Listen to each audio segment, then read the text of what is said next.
Don't just sit there. It's time to get on the move with us here at the Voice of College Football. Appreciate you stopping by. And you know what? You can just sit there, actually, and take in the next 60 minutes or so with LeeAnn Herring and myself. This is our recruiting and portal show and update each and every Tuesday on the move. LeeAnn, how you doing? Doing good. We can take a big breath because there is a lot of intel, especially coming out of the state of Georgia. There was a huge 7-on-7 tournament that debuted, brought a lot of movers and shakers. Of course, even in the off season, we're just a couple days away, Mark, from this dead period officially being over. But like we always say, and I say every segment, there's really nothing dead about the dead period. There's definitely a lot going on. Some of the big time 5-star plus guys setting their OVs. We see that some of the programs are back in the mix for some of the top prospects in this 2026 class. Well, I should say 2027 turn 2026 class, but and then of course we got to talk about the NFL Combine. I haven't flipped a coin yet if I'll be making it Thursday down to Indianapolis. I might just watch this one from a couch chair, but either way, got a lot of intel. Some of the guys that we're going to be talking about, that are the combine really is one of those places, much like what we talk about when we go to the high school combines that we bring you the intel from, is really an opportunity for a lot of the guys that we hear a lot about, but more importantly, a lot of the guys for them rise to become stock risers. So we're going to talk a little bit, Mark, about some of the guys that have are doing their own or having to do their own recruiting, but preparing for the NFL at closer to the end of the segment. But definitely a lot of moving, a lot of shaking. So let's get to it.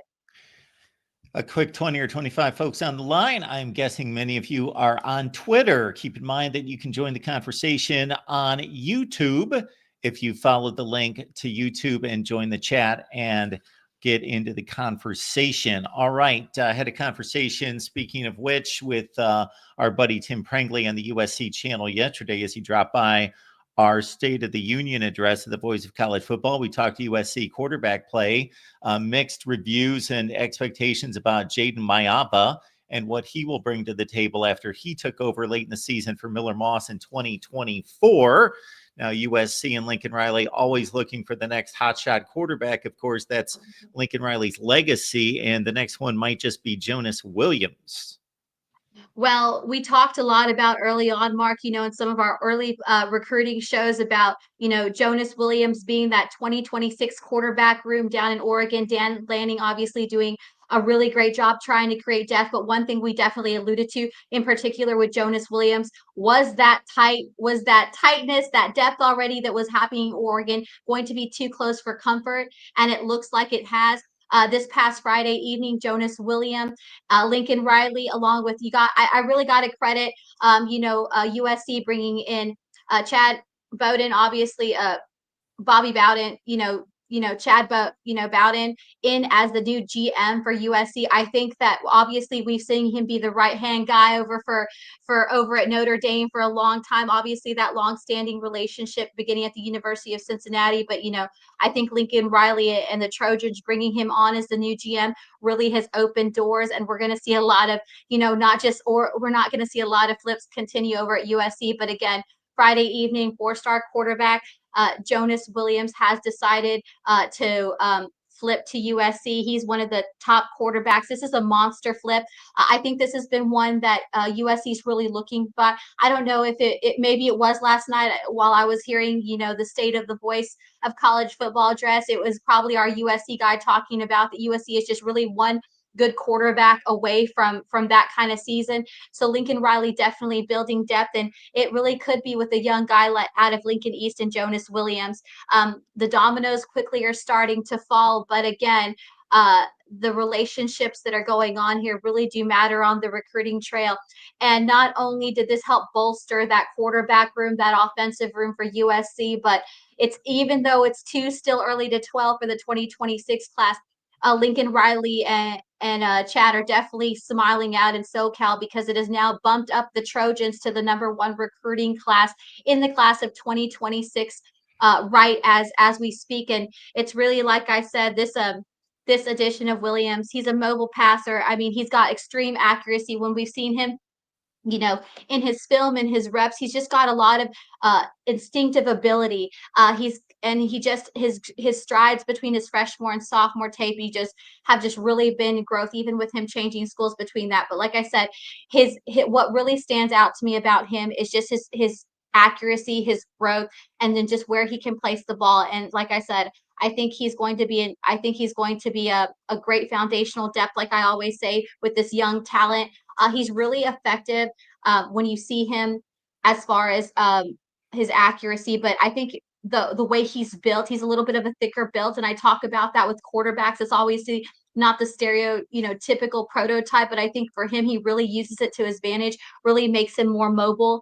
And of course, we know that USC definitely is on a roll. They were also able to flip Santa Margarita Catholic defensive lineman and Samoto Catanoga, I hope I pronounced it right, also on Sunday, who is also a former, commit to Notre Dame. So, that new hire of Bowden is definitely going to be shaking up the Irish, because we know that we're hearing also some rumblings that that USC may not be done with taking some guys not just out of Oregon, but also more importantly out of Notre Dame with this new hire and transfer. So definitely some guys to be watching. But another name we're hearing that USC might be taking, who's also a teammate of the Catholic defensive lineman, is Trent Mosley, who's been a coveted guy, a long time, Notre Dame commit. And that's going to be another big wide receiver battle. But again, as the off season heats up, the recruiting trail definitely heats up, but it's definitely a time for flips. So USC is definitely setting itself in this position, not one, but two strong flips with a 4 and a 5-star quarterback and defensive lineman. So Lincoln Riley is definitely smiling out in SoCal, and they're definitely trying to steal some luck for the Irish, trying to flip from some other schools, not just Oregon. Texas fans for about 10 years wanted to be able to legitimately say that they're back, but we will certainly let them do that, because 2 college football playoff appearances in a row, you're back. Also, when it comes to recruiting, back in the mix for one, Xavier E.J. Crowell. Yeah, Crowell is a running back that we've talked a lot about. We said it, I believe, on the last show. It looked like Texas was out, obviously, with their former running backs coach heading to the NFL, heading to the Detroit Lions, declining that Dallas Cowboy shot. We thought that Steve Sarkisian was not going to have to do too much rehiring, but again, there really was an urgency, but not an over sense of urgency. Texas has made the new hire for the West Virginia new running back coach, and he immediately didn't waste any time. This was a question: would Crowell be able to get back in the good graces? Would Texas be back in the running? And it appears that Chad Scott from West Virginia, the new Texas, the former running backs coach, is now over at Texas. Made a lot of segue this past weekend, and Crowell has put Texas back in the running. They will see an official visit from him. This is a huge get. Obviously, he's one of the most talented running backs, not only in the state of Alabama, but also in the country. Even though we talk a lot about nowadays that a lot of these recruitments aren't a package deal, you can't help but wonder that some of these places that are also in need of a quarterback will be recruiting not only Crowell, but also his partner in crime, his quarterback over at Jackson, 4-star blue chip in you know coming down. I had a little bit of a thought in Landon Duckworth. We got a lot of QBs on my mind, but Landon Duckworth, is QB over there at Jackson, Alabama. They've been a highly recruited duo. Again, we're not hearing that they're a package deal, but we also are hearing a lot of rumblings at some of these schools to watch, especially in Cromwell's recruitment, are also looking at Duckworth, another quarterback that I didn't put in our notes, but like I said, it all kind of goes about that full circle we talk about. When one dominoes falls, it opens the room. So another name to be looking at that, in this whole QB triangle would be Jared Curtis, obviously with Jonas Williams decommitting from Oregon. Jared Curtis immediately came out talking about how now it's down to, I believe, Georgia and Oregon. But going back to Cromwell, Texas is back in the mix. He's set to take an official on June 6th. Also looking to visit Georgia on the 30th. Auburn on the 13th, Florida State on the 15th, and Alabama on the 20th. We are hearing that Alabama is making an extremely hard push to keep Crowell obviously in the state of Alabama. He's just got an elite talent that you don't want to lose when you're Alabama. Definitely looking to bolster that running back room. So while Crowell's talked to some of our colleagues on the national circuit that he's not in a rush to make his decision. He's definitely doesn't want to make it before his senior season, but while Texas is back in the mix, the new running backs coach obviously has made up ground in that transition. So we see Texas to be in the front running, but really look out for Alabama trying to make that late push. And they've been recruiting him really strongly, and he really has could see himself being, staying in home and playing down in Tuscaloosa. On the Move every Tuesday, 1 p.m. Eastern Time with myself and LeeAnn Herring. Make it a part of your college football week every week, Tuesday, 1 p.m. Eastern Time right here. A few times do we see arguably the best player in the country coming out of the state of Missouri, and it would be definitely a huge win for Eli Drinkwitz to keep Jackson Cantwell home, a guy that we've talked about show after show after show. His official visit list is out, and he's going to be pretty busy for about 6 consecutive weekends. Yes, come that March 1st, and we have to remember these are just their official visits that are set. Obviously, we haven't really gone on the air with official visits as far as kind of, I know some of the other channels that probably that talk recruiting. When you talk about official visits, these are obviously paid for the university, but the ones that you really want to watch when it comes to recruiting are also the unofficial visits that we're going to be talking a lot about in spring. So Cantwell, be on the watch for not only his official visits, but also if a school can get an unofficial visit along with their unofficial visit, those are the schools that are hot. Like they say, track the visits, and you can kind of tell it as the dominoes start to fall. But again, he's such a big framed offensive tackle. He's just got extreme athleticism. He's just got a really strong strength for his size and his demeanor. Again, I think he's close. He's almost close to 6'8". I know they have him as 6'7.5", but I would say he's probably closer to 6'8" if I'm wrong on that. But he's, like I said, pretty big athletic frame, extremely functional. When you see him not only on the field, another thing that really resonates, he's one of those offensive tackles that just, and those linemen that really just test wells. When you see him on these different circuits, he's really good at anchoring down on that line of scrimmage. Again, he's going to make somebody extremely happy. I see him being one of those players that could easily be in the mix early on. As a second, no, maybe not a starter, but he definitely has that potential. And I say that when we talk about bloodlines, Jackson Cantwell is Mr. Football. They also call him Mr. Olympic, but I say Mr. Football because he's another tight end who was converted to an offensive lineman. So again, that's becoming another popular selling point for many of these programs. Both his parents are former Olympians. And that really has resonated in the way he's trained and really how he does his off season, readiness and demeanor. But going back to what we see here, Miami will open up the visits for Cantwell. He's going to be there that first week of May 9th through the 11th. Mizzou, like you said, hoping to keep this in-state talent. They would be foolish not to be pushing for him. So I think Mizzou getting an official visit is very strong for them. Obviously, a lot of these kids, as much as they know that their talent will translate in other big Power 4 programs, there's something about staying close to home that often seems appealing. And in a place like Mizzou, it would be no question that Cantwell would be an instant impact player. So that's got to be enticing for this elite blue chip offensive tackle. Then he's going to round out, like you said, he's going to be pretty busy when it comes all of June. He'll be hitting Athens for UGA on the 6th through the 8th, and Michigan 13th through 15th, and Ohio State is to be determined. So we shall see. And like you said, Oregon will definitely has been talking about in the mix. But again, we should see this list slim down. But it'll be interesting to see what unofficial visits that Cantwell may take. But again, phenomenal athlete. Like I said, it doesn't hurt that his parents are both Olympians. And again, that really does translate in his athletic talent. Again, he's just one of those guys that could really thrive. Again, you don't get many tight ends who can become successful with that size as an offensive tackle. I am all over the place looking for some film on one Derek Coleman as we move to something you just taught me. and gave me some intel on before we started to record here. It's the Sevens. It's a new camp in Georgia, 7-on-7. So you get to see those elite playmakers on the outside be able to match up against DBs and secondary players. And that's always exciting to see the guys in space get some work in. So again, this is a new camp to 2025. Is this the first time they've ever?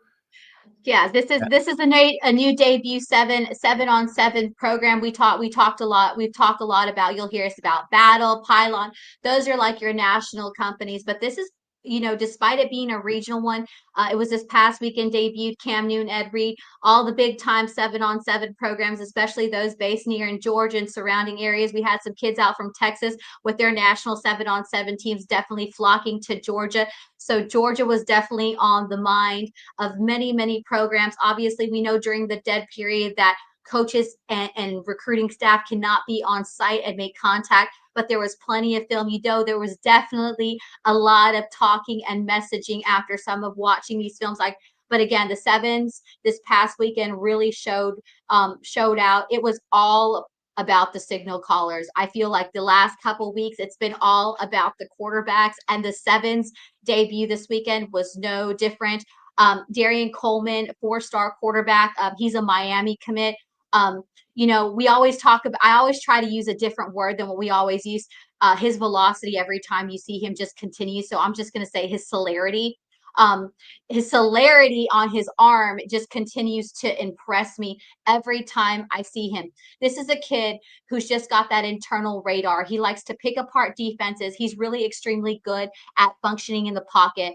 He can flick the ball. He's really good at, commanding the field when it comes to the deep ball, and he does it with such ease. And he had a really strong showing out this weekend. So he's definitely going to be a 2026 quarterback that we haven't been talking a lot about. But I speculate after this weekend and kind of seeing his film, you see that velocity. And like I said, when you put on the sound in that and you can hear the hit, we talk about when you're hearing linemen on that line of scrimmage, how they hit and how you hear it. You can tell a lot about it. When I always like to go when I get to be in person and see these kids, I like to see, obviously their mechanics on their arm, but I like to hear when they're throwing that bar. And he's just got a lot of big force. And again, committed to Miami, but I believe after this weekend and this debut, just how accurate he was and just the velocity he has, or the celerity that he has on this arm every time he's thrown, and just that internal radar, that I believe that a lot of schools will continue, that are looking for that mid-level quarterback with a lot of upside, but really hasn't been a loud voice on the scene. Again, he comes out of Jones there in Orlando. He's one of the top QBs in the country. I think if you're looking to build on a 2026 class, as far as Darian Coleman, definitely his stock definitely rose this weekend at the debut of the Sevens in Georgia. 2026 is obviously where most of the attention goes, because National Signing Day, let's see, is just about 6 months away. This being March, we head to December, and then 2027 is certainly on your radar. And the people that are deep into the recruiting game, looking at the 2027 prospects. And again, a lot of big time quarterbacks are there as well.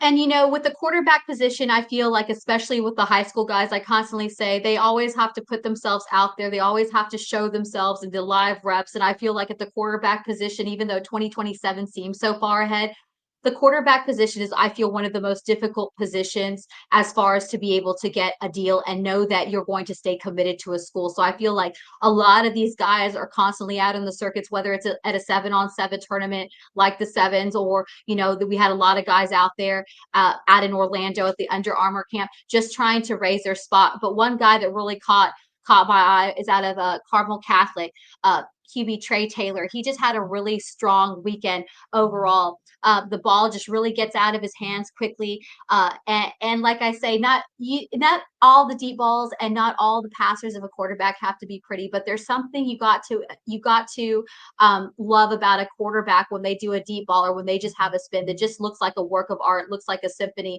and he really is that kid that I saw in 2027 from this weekend that really just had a beautiful deep throw. and I think that he has a lot of potential. He's a taller frame quarterback, roughly at 6'3", about 186 pounds. I would say, watching his film, he's probably a little bit more than 186. So I think he's got a lot of strength on him. The way he moves, he's got great footwork. He reads the field, scans the feel really well. And even though he's a 2026, again, when and it looks like Trey Taylor is looking to narrow things down. What we're hearing that he's looking to make a tentative commitment later in June. So that's definitely going to be one to watch. TJ will be happy about this one. It looks like his top school is Michigan, followed by Nebraska, Illinois, LSU, and Texas A&M. So again, it's going to be interesting to see where Trey Taylor does land. But again, a big weekend for him, and probably one of the prettiest throw deep balls and passing quarterbacks, aside from his strong football IQ and footwork. But again, another strong weekend from 2027. Carmel Catholic QB looking to make his decision here, not so in the dear distant future. You are familiar with players all over the country, specifically in the South, but very strong in Georgia as well. We go to Milton and another prospect at the quarterback spot. Milton is a place that you guys have heard me talk a lot about. Ben Reeves and his staff have done a wonderful job as far as making a strong dynasty and tradition. I spent a lot of time out there this past season, and we know that Milton is one of those places that's not only known for churning out top players, but high level quarterbacks. We saw the development of Miami signee Luke Nickel and what he was able to do in back-to-back season wins, bringing those state titles to Milton. And so a one to watch is another guy that I saw this weekend at the Sevens. Out of Milton is 2027 quarterback Derek Baker. He's a name that you want to get to know. Like I say, if you're not recruiting out at Milton, or the Empire, as it's signaturely known on the circuit is a nickname, then you should be. This is a kid that I tell you, he's going to do big things. And he showed it this weekend. Like I said, Georgia native. He's at roughly 6'2", 220 pounds. So again, he's one of those quarterbacks that I like to say, he has such a physical frame. So he's not only going to have a power on his arm, he's very mobile. He's a guy that's probably not going to be afraid to take a block. He just really commands an offense. He's got a great leadership, extremely athletic, and really got a zip when he puts that ball out there. It's extremely accurate. Some of the schools to watch, Purdue, Ohio State, Auburn, and TCU are some of the guys that have recently offered, and the ones to watch. I suspect that Kirby Smart, he spends a lot of time out there on those sidelines recruiting at Milton, because like I say, some of the best young talent that I've seen in the state of Georgia. There's a few schools that I've seen, but Milton is definitely one of those who's really Coach Ben Reeves, like I said, and his staff have done an excellent job really building in a roster with a really young level talent. And I believe that quarterback Derek Baker really had his coming out, as I like to say, this weekend at the 7-on-7. So that definitely is going to be a name to watch this upcoming season in that 2027 class. And these camps are an opportunity for a lot of guys that have maybe flown under the radar for a time to really get a firsthand look and be able to isolate their skills against some of the other better players and top guys across the country and really show what they can do. So this is a guy that's on the rise right now at wide receiver. Jordan Clay, again, the Navy All-American Bowl, especially for some of these kids that are under the radar that we've definitely known and heard about, especially here in South Texas and the San Antonio scene. He's out of San Antonio, Madison. Like they say, you never know who you could be sitting next to at one of these events. I had seen Jordan all weekend briefly, because he was on the west side, and obviously when I was there at the Navy All-American Bowl, I was covering the East team. But when we sat down for the awards dinner, I happened to sit next to Jordan and his family and had a nice, lovely conversation with him. So you never know who you're going to sit next to. And it's great to see that this kid, he really did catch my eye at the Navy All-American Bowl in the reps that I got to see them when both were practicing. But like I said, it really was a small world. Who would have ever guessed that I would get to sit such a humble guy? He really is one of the offers that I was excited to hear that he's looking to get is Ole Miss. So definitely Ole Miss is one to watch in this one. Again, a very talented wide receiver who's kind of been working under the radar. He's extremely tall. He's got a tall frame. He's got a really big base. When you look at his hands as a wide receiver, extremely big. And his length, like I said, his frame is such a plus. He really he's one of those guys at the wide receiver that really uses his frame to his advantage. He's really competitive. His dexterity is just something to watch. He's very key when it comes to his timing, when he's cutting his routes. It's almost like he has a sixth sense to be able to have that connection when his back is turned, just to know when he has to click. So he's really phenomenal at being able to make some big time playmakers. I know a lot of the national guys, when they look at his tape and have said, when you see him on live reps, that he's maybe not that top gear kind of guy.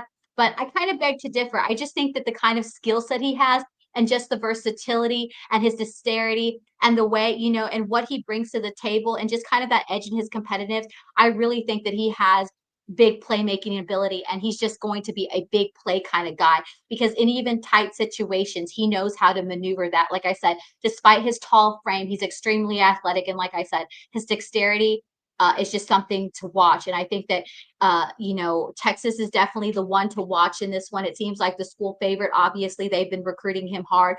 A talent not to a couple hours just outside of Austin, obviously, and there in San Antonio. But Jordan Clay, he's definitely on the rise. He showed out this weekend at the sevens, and I think he will continue to build that offer sheet. But again, this is a kid who really works under the radar, extremely humble, and I think that he has a bright future ahead. As far as the phone ringing off the hook, he definitely already has his choices marked of some of the top Power Four programs, but I do believe there's a few offers that he's still waiting on. And like I said, Ole Miss is one of them, but there are a couple ones that I know that he's definitely waiting on that call. So I suspect that some of those wide receiver coaches will be looking on hand at these films and be contacting him soon, because he definitely continues to show what kind of value and unique skill set he uses. And like I said, he has so many measurables as far as his athletic ability that I think that you could put him in some different positions on offensive scheme, and he's going to be a big playmaker. And he's, like I said, he's a big play threat kind of guy. You are watching On the Move, our recruiting and transfer portal update, live right here at the Voice of College Football with LeeAnn and myself every Tuesday, 1 p.m. Eastern Time. And we will take this opportunity to let LeeAnn catch her breath and let you know that here at the Voice of College Football, there are opportunities for you to partner with us. You can get your business, your product, your service, or personal brand to the next level by partnering with the Voice of College Football. Let's discuss how you can also reach your target audience. Check out the experience of one of our current partners. You see the sponsor from Win Agency on the screen. We are here to deliver for you. Contact us at sponsorships@vocfb.com. The link is in the chat. And again, that's sponsorships@vocfb.com, and we can connect right there. Also, keep in mind that every time you catch us here on our recruiting show, you are hearing from the best. LeeAnn has certainly put in the time, put in the effort, and has the skills in the background to deliver. And so we're so happy to have her here at the Voice of College Football. Currently Director of Football Recruiting at the Rebel Walk, 15 years as an SEC sports journalist and scout, and on-air analyst for Big X Sports Radio at 96.1 FM. And that's not the full resume. That's just some of the highlights right there. So LeeAnn, always good to have you. And again, it's every Tuesday with LeeAnn and myself here on our recruiting show On the Move. Well, I always appreciate you. Always appreciate you, Mark, highlighting. Mark will know that we've been back and forth, because most like my 5 stars or 4 stars that I work with, they always say you got to keep your head down, work like you got no stars, and be humble. And I try to be that. So I appreciate you. Like I said, we like to bring you a unique recruiting perspective. Also like to bring you inside with some of these recruits, outside of their football, because a lot of these kids, very talented, and their family base, just allowing this. Last night, when I hopped on the Voice of, when our annual State of the Voice of College Football, it was my first one of the season. What did you say, Mark? I think last year it was 6 hours, but you just missed it by a hair, right? Going those full 6 hours, but it was really fun. But what I really enjoyed and have really appreciated was was the families and the coaching staffs, along with the college programs, that have allowed us to come in and kind of be able to dissect it and bring apart their program and share that with you. So again, always glad to be here with you every Tuesday. There's a ton of recruiting information that Mark and I go through. We definitely will bring in a lot more this spring. Like we said, even today, I had to cut out a few camps and a few 7-on-7 just because there is so much intel and so much information. So we're always appreciative of our fellow national media colleagues that bring us in the loop, along with most of all the recruits, the families, the coaches that allow us to be a part of their program and share insight, of what's going on behind the scenes, and bring that to you on this off season. It's always exciting for college football fans to see that commit go on the board, but you got to beware because there could be a flip coming at any time. And there are some flip possibilities out there that you're tracking.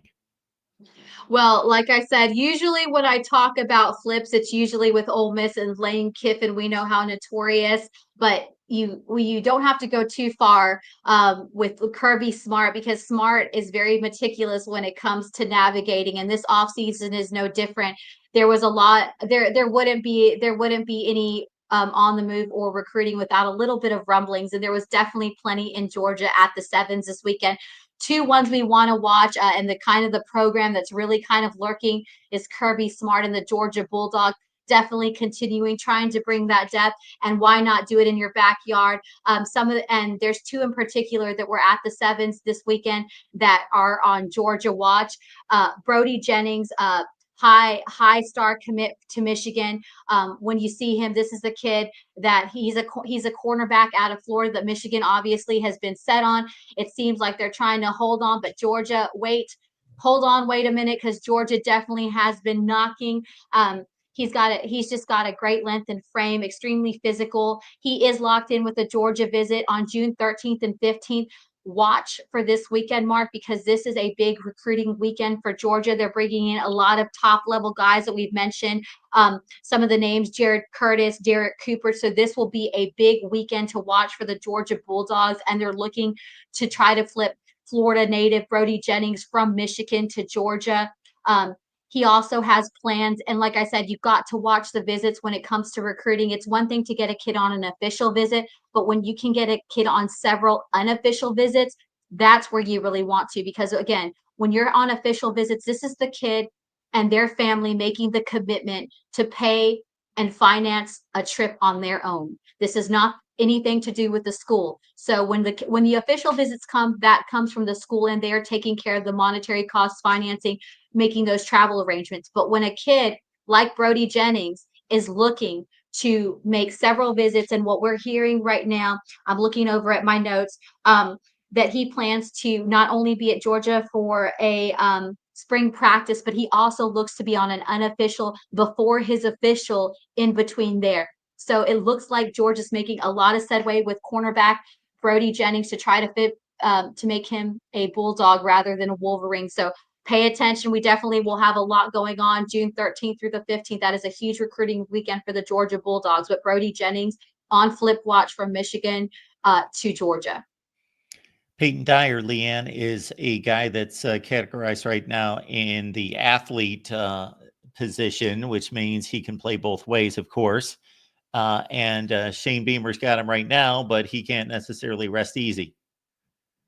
Again, like I said, Georgia is not wasting any time. It may be dead period, but just because they are not there, just because Kirby Smart is not on there on those sidelines right now, you can bet that Peyton Dyer has had plenty of contact. Another talented guy. And he's a very interesting. I assume that he's going to get that 5-star very soon, but even if he doesn't, very few guys you can say we talk about these elite level 4 and 5 stars. He's a very high level 4-star corner.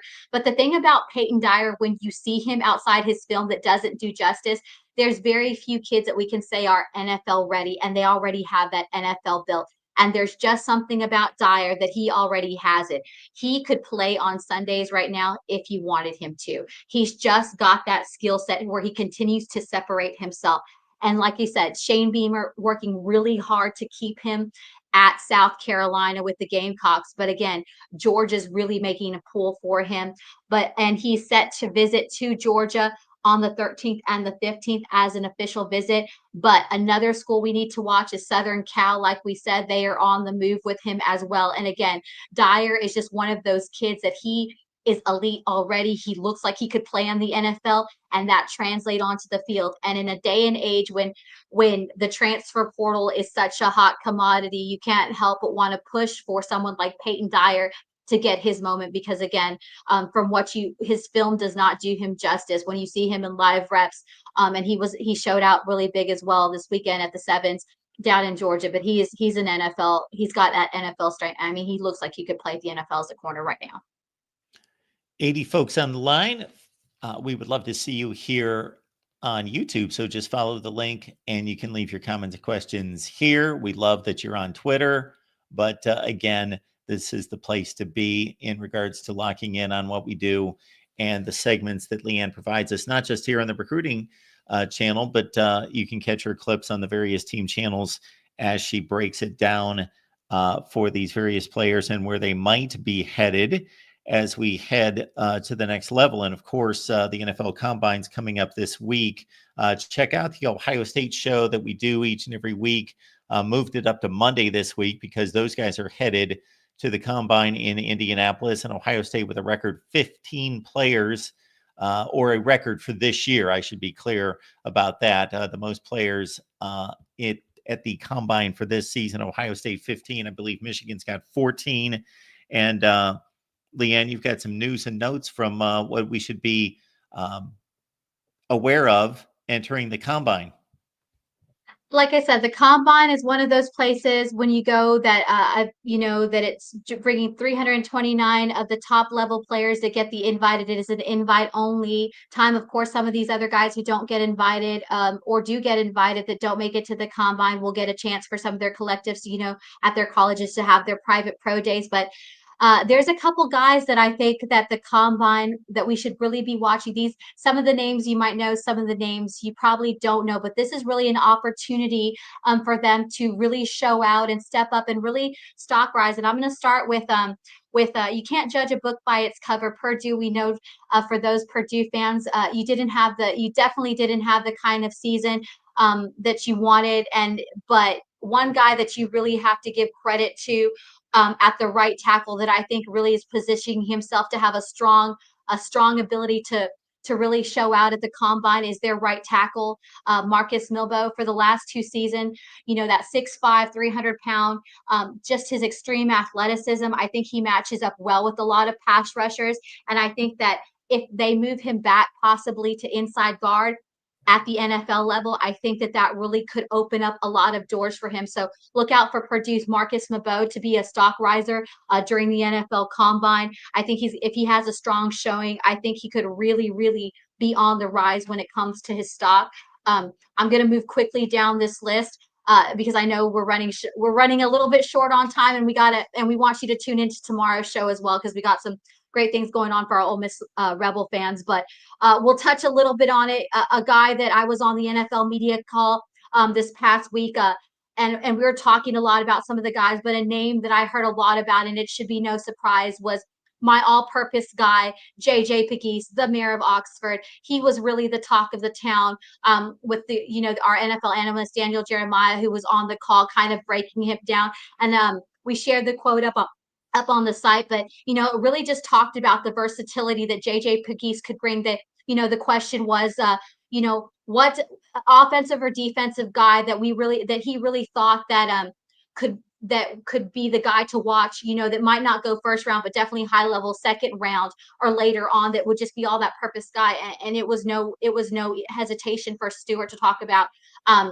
JJ Pegues. He's just really a guy that can do it on, whether he's on the defensive front, or the offensive line, a former tight end. We saw what he could do. So JJ Pegues out of Ole Miss, definitely a stock riser. He was definitely a buzz, and I expect him. This is a guy that even if he doesn't go first round, I think he's going to have a strong career at the next level just because he brings so much to the table and he really does translate onto the field. Now back to those wide receivers. TCU, Fort Worth, definitely kicking up the heels. Savion Williams. I think he's another kid who has all the tools to be able to have a successful career in the NFL. But he's, like I talk about at the high school level, Mark, about that high-level high school Texas talent. I say that for TCU and Savon Williams. I think, like I said, he has all the skill set to be a productive playmaker at the next level, but he's one of those conditional talents that I often refer to when it comes to that Texas talent. He just happens to already be playing at that college level for the Horned Frogs. I think he has a really promising career. I think if he tests really well at the combine, I think he does really well at at the wideout. He's also been used as a running back. So I think that that makes him appealing as one of those versatile value players, but he has to get in the right offensive system. So it's going to be interesting to see where he's able to test at the combine. Um, he spent 4 seasons, five, not four, but 5 seasons with the Horned Frogs, having 137 catches, 165 yards, 14 touchdowns in 52 games. He also rushed for 384 yards, 6 additional touchdowns, 62 carries. Again, I think that if this kid has a strong showing in the combine and he can fight the right NFL system offensively, I think that he has the ability to really not only up his stock, but really be on the rise and definitely on the move at the next level. But again, this is the kid I believe that possesses all the tools to be successful. He just has to have the right fit.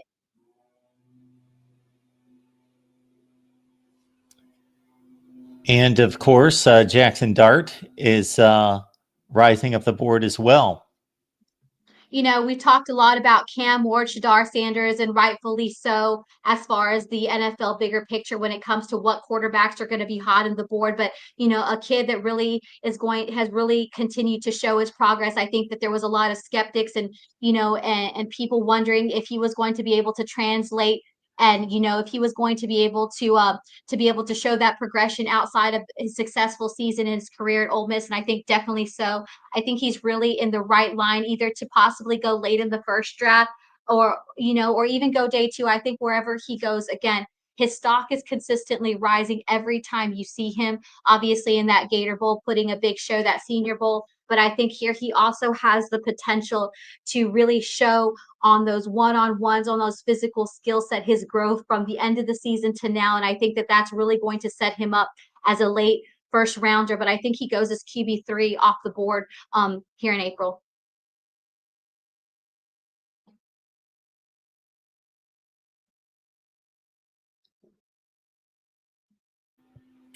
I was on mute there. D'Anton Lynn, USC defensive coordinator this past season, stolen from UCLA, did a remarkable job with the UCLA defense. And one of his prime guys that he developed was at the linebacking position in Carson Schweisinger. These are the stories that you love to hear. Like I said, over 329 guys get that invite only, get the call. So when you're lucky enough to be one of those kids, and why I wanted to pick Carson, if you don't know a lot about his background, if you don't follow UCLA, this was a kid who joined the Bruins as a walk-on and eventually translating his career and his time out there at UCLA as first team All-American during his 4 years down there, redshirting his freshman that 2021 season, roughly at about a 6'2", 225 frame.